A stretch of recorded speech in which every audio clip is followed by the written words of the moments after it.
Apa tanda taubat diterima? Kata ulama, betul-betul Allah terima tak taubat kita ni?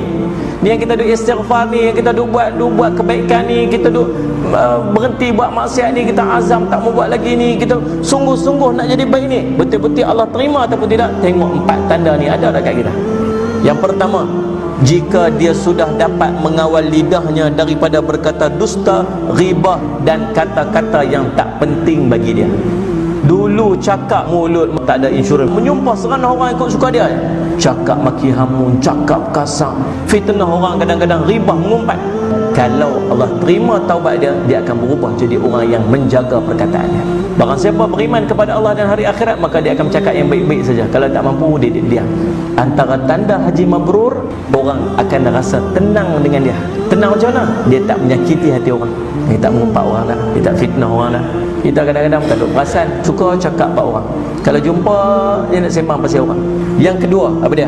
Dia sudah hilang rasa hasad, hilang iri hati dan dengki terhadap manusia lain. Dulu pantang tengok orang dapat lebih sikit, sifat mazmumah dalam hati dia. Tahu pasal apa ada benda ni? Pasal hati tengah tenggelam dalam dosa. Sifat mazmumah tak boleh nak keluar duduk kat dalam. Isteri dia duduk kat rumah, abang tengok tu tukang TV pula. Kita kata pergi kat dia lah, dia tukang TV. Orang jiran sebelah pun dia tukang TV. Kita duduk, abang tengok TV dia panjang kot tepi, TV kita panjang kot belakang. Dengki, dia pergi kat dia. Tak seronok, dia gelisah tengok kelebihan yang orang dapat. Kalau Allah ampun dosa dia, dia hilang benda ni. Tengah dengki buat apa sama-sama orang Islam? Tak sempurna iman seorang dari kamu sehingga dia kasih pada saudara dia sebagaimana dia kasih diri dia sendiri.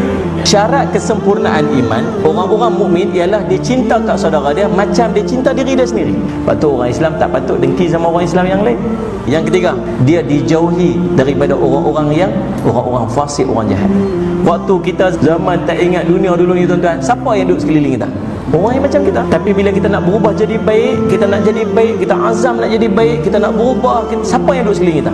Allah akan gantikan sahabat-sahabat yang sesuai dengan keinginan dan jiwa kita yang kita nak buat. Ulama kata, bila kita buat dosa, Allah akan jauhkan orang baik daripada kita. Maka kita akan dijauhkan daripada orang-orang yang baik-baik, orang-orang yang soleh. Seorang itu akan duduk di atas landasan agama kawan baik dia. Siapa duduk sekeliling kita, itulah kita. Maka orang yang Allah ampunkan dosa dia, Allah akan susun kehidupan dia. Yang duduk di sekitar dia ialah orang baik-baik. Kita duduk dengan orang baik bukan sebab kita baik tuan-tuan, sebab kita tahu kita tak baik. Sebab tu kita nak duduk dengan orang baik. Kita malu nak buat maksiat sebab yang duduk sekeliling kita ialah orang baik. Dan yang keempat, yang terakhir, apa dia? Dia sentiasa beristighfar, menyesali dosa-dosanya yang lalu serta bersungguh-sungguh melakukan ibadat terhadap Tuhan dia. Lagi Allah ampun dosa dia, lagi dia minta ampun, lagi dia minta ampun, lagi dia Allah ampun dosa, lagi dia minta ampun. Tahu pasal apa? Sebab hatinya dah bersih dan dia mula rasa dosa. Dulu hati dia tenggelam dalam dosa, dia tak berasa berdosa, sebab tu dia kurang istighfar. Tapi bila hati dah bersih daripada dosa, dah jernih dah, waktu tu setiap dosa dia berasa. Makin bertambah ibadat, makin bertambah ibadat. Ni 4 tanda Allah mengampunkan dosa dan Allah telah menerima dosa, menerima taubat seseorang.